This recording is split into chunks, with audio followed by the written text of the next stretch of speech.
Саламатсыздар ма, құрметті студенттер? Өтіп кеткен тақырыпта біз жоспар бойынша геоморфологиялық мазмұнын мен мақсатын қарастырдық, ғылымдардың еңбектерін қарастырып кеттік. Бүгінгі дәрісіміздің тақырыбы геоморфологияның мақсаттарын, мазмұндарын біз жалғастырып өтеміз. Осы дәрістің жоспарында біз бүгін бедердің пайда болуының ішкі эндогендік және сыртқы экзогендік процестерді қарастырамыз. Қазақстанның ғалымдарының қандай еңбектері бар екенін қарастырып кетеміз. Және де бедер дегеніміз не? Төрттік геоморфология деңгейлерін білу қажет екенін айтып кеткенмін дәріс мақсатында. Сондықтан геоморфология бедердің құрылысын біз жалғастырып өтіп кетейік. Пенеплен дегеніміз не? Орталық Қазақстан бойынша. Дэвистің теориясы геоморфологияның ғылыми пәні болып қалыптасуындағы алғашқы кезең болып табылады. Дүние жүзіндегі көп елдердің геологтары мен географтарына осы теория үлкен әсерін тигізеді. Ол осы уақытқа дейін өз маңызын жоғалтқан жоқ.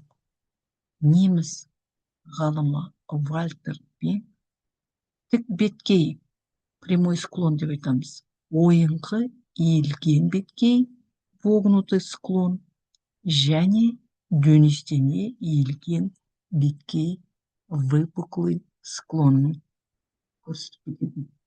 Әдетте табиғатта көбінесе ойыңқы иілген және дөңестене иілген беткейлер жиі кездеседі. Екінші суретте қарастырсаңыздар, осы Вальтер Бенктің ойыңқы иілген беткейі көрсетіліп тұр. Ал екінші суретте тау беткейлерінің морфологиялық талдау Бенк бойынша біріншіден көтерілу процестері мына жерде көрсетіліп тұр. Екіншіден денудациялық процестер басым болғандықтан бедері өрлей даму дөңес беткейлері қалыптастырады. Екіншіден көтерілу процестері денудациялық процестерге тең болғандықтан бедердің түзу беткейлері қалыптасады. Үшіншіден денудациялық процестер көтерілу процестерден басым болғандықтан бедердің аласара дамуы ойысты беткейлерді қалыптастырады.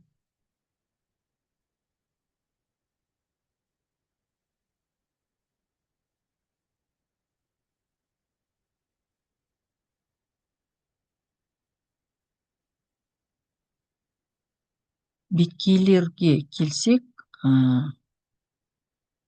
түсіндіріп кетуге болады. Осы жерде Марков 4 геоморфологиялық деңгейлері арқылы қарастырған.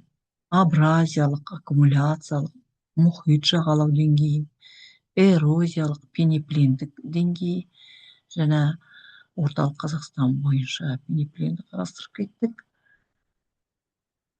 Таудағы қар шекарасы деңгейі және биік таулардың шыңдар деңгейі. Ал Герасимов 46-47 жылдары жазған еңбектерінде морфоструктураны көрсетеді.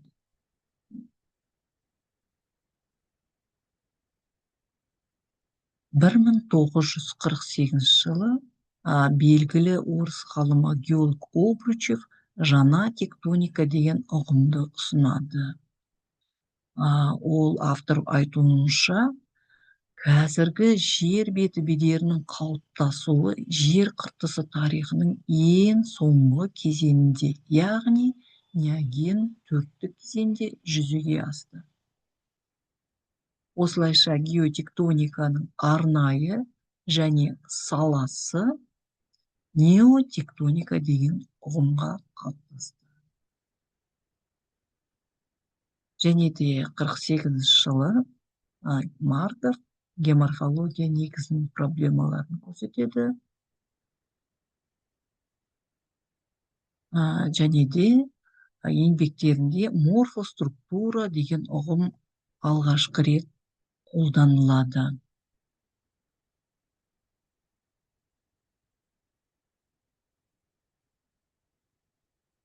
Бедер пайда болуының ішкі және сыртқы экзогендік процесі әсер етеді. Эндогендік процестерге тектоникалық құбылыстар, жер сілкіну, жанарту әрекеті, тау жаралу және тағы да басқа жатады. Ал экзогендік процестер күн жылуының қуат алады. Бұған тау жыныстарының үгілуі, жел ағынды су, күн жылуының қуат алады. Мұздық су толқыны адам әрекетінің әсері жатады.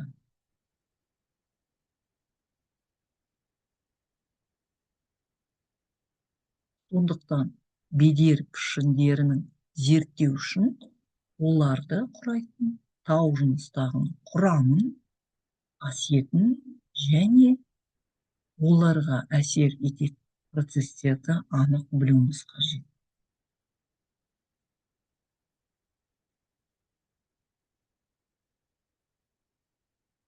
Эндогендік күштердің әсерінен жердің бір тұсы көтеріліп, тау мен қыраттар түзіледі, ал екінші тұсында төмен майысып, ойпаттар пайда болады. Келесі жолы біз жалғастырып экзогендік күштердің, эндогендік күштердің қандай әрекет жасалатынын қарастырып өтеміз.